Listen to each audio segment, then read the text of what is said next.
Day one begins before sunrise, behind a small neighborhood garage where Evan Cole unlocks the door with oil already under his nails.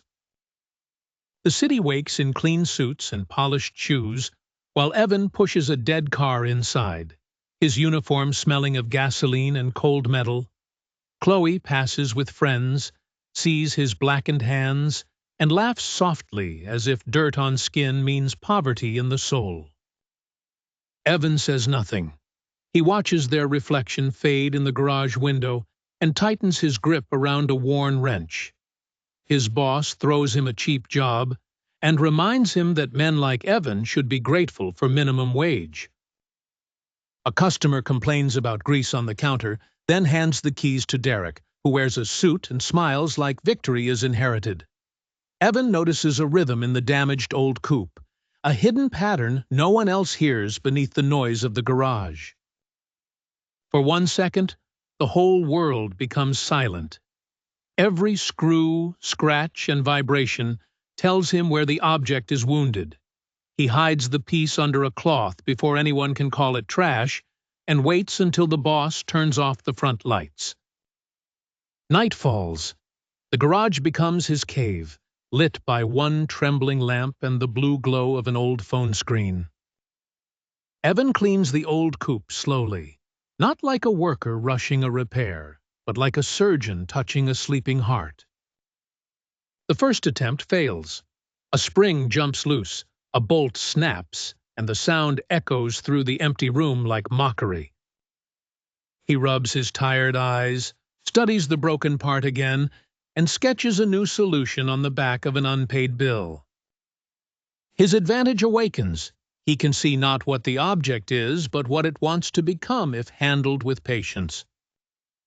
He cuts, files, sands, and adjusts by hand, refusing the quick repair that would make the object merely usable. A storm taps the roof. Water drips near the workbench, but Evan moves the lamp closer and keeps working. At midnight, hunger twists his stomach. He drinks cold coffee and tells himself respect is built when nobody is watching. The restored surface begins to shine. Not new, not fake, but alive with the scars of something that survived. Evan tests the mechanism. It hesitates, coughs, then answers with a clean sound that makes him stand completely still. For the first time that day, his dirty hands look less like shame and more like proof. A taxi driver appears at the side door, looking for a forgotten receipt, and freezes when seeing the piece under the lamp. Evan covers it, but too late. The visitor asks who made something so ordinary look expensive without making it look fake. He shrugs and says it is not finished. The calm answer makes the visitor study him instead of the object. Morning light leaks into the garage. Evan has not slept, and his fingers are cut, but the workbench looks like a private atelier. The boss arrives angry, ready to shout, then notices the restored old coupe and forgets the first word of his insult. Derek steps closer, pretending not to care, but his eyes search the piece for a flaw he can use.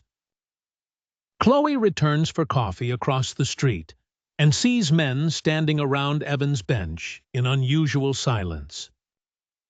She recognizes the same hands she mocked, now moving with a precision none of the suited men can imitate. Evan does not look at her. He adjusts one final detail until the object catches the light, like it belongs in a glass showroom. The customer asks for a price. Evan names a small number, still thinking like a poor man who undervalues miracles. An older mechanic whispers that the work is worth 10 times more, and the room shifts around Evan without him asking.